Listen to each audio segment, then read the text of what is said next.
ಒಂದು ರುಚಿಕರವಾದ ಸಿಹಿ ಕುಂಬಳಕದ ಸೂಪನ್ನು ಹೇಗೆ ಮಾಡೋದು ಅಂತ ಈಗ ನಾವು ನೋಡ್ತಾ ಹೋಗೋಣ.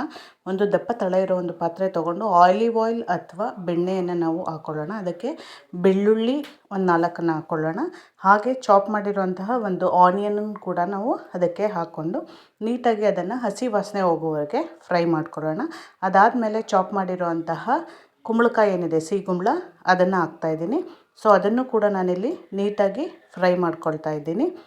ಅದೊಂದು ಸ್ವಲ್ಪ ಬೇಯಬೇಕು. ನೆಕ್ಸ್ಟು ಬೇಯೋದಕ್ಕೆ ಒಂದು ಸ್ವಲ್ಪ ಉಪ್ಪನ್ನು ನಾನು ಅದಕ್ಕೆ ಆ್ಯಡ್ ಮಾಡ್ಕೊಳ್ತಾ ಇದ್ದೀನಿ.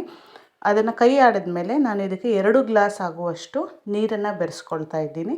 ನಿಮಗೆ ಎಷ್ಟು ಕನ್ಸಿಸ್ಟೆನ್ಸಿ ಬೇಕೋ ಅಷ್ಟು ನೀರನ್ನು ನೀವು ಹಾಕ್ಕೊಳ್ಬೋದು. ಮತ್ತು 2 ಗ್ಲಾಸ್ ನೀರು ಹಾಕಿದ್ಮೇಲೆ ಇದನ್ನು ಲಿಡ್ಡನ್ನು ಕ್ಲೋಸ್ ಮಾಡಿ 10 to 15 ಮಿನಿಟ್ಸು ನೀಟಾಗಿ ಅದು ಬೇಯೋವರೆಗೆ ನಾನು ಬಿಡ್ತಾಯಿದ್ದೀನಿ. ಸೊ ಆ ಮಿಶ್ರಣನ ಮತ್ತೆ ನೆಕ್ಸ್ಟು ತಣ್ಣಗಾದಮೇಲೆ ಒಂದು ಮಿಕ್ಸಿ ಜಾರಲ್ಲಿ ಮಿಕ್ಸಿ ಮಾಡಿಕೊಂಡು ಮತ್ತೆ ಕುದಿಯೋದಕ್ಕೆ ಇಡ್ತಾಯಿದ್ದೀನಿ. ಅದಕ್ಕೆ ನಾನು ಕಾಳು ಮೆಣಸಿನ ಪುಡಿ, ಖಾರಕ್ಕೋಸ್ಕರ ಕಾಳು ಮೆಣಸಿನ ಪುಡಿ ಹಾಕ್ತಾಯಿದ್ದೀನಿ. ನಿಮ್ಗೆ ಎಷ್ಟು ಖಾರ ಬೇಕೋ ಅಷ್ಟನ್ನು ಆ್ಯಡ್ ಮಾಡ್ಕೋಬೋದು.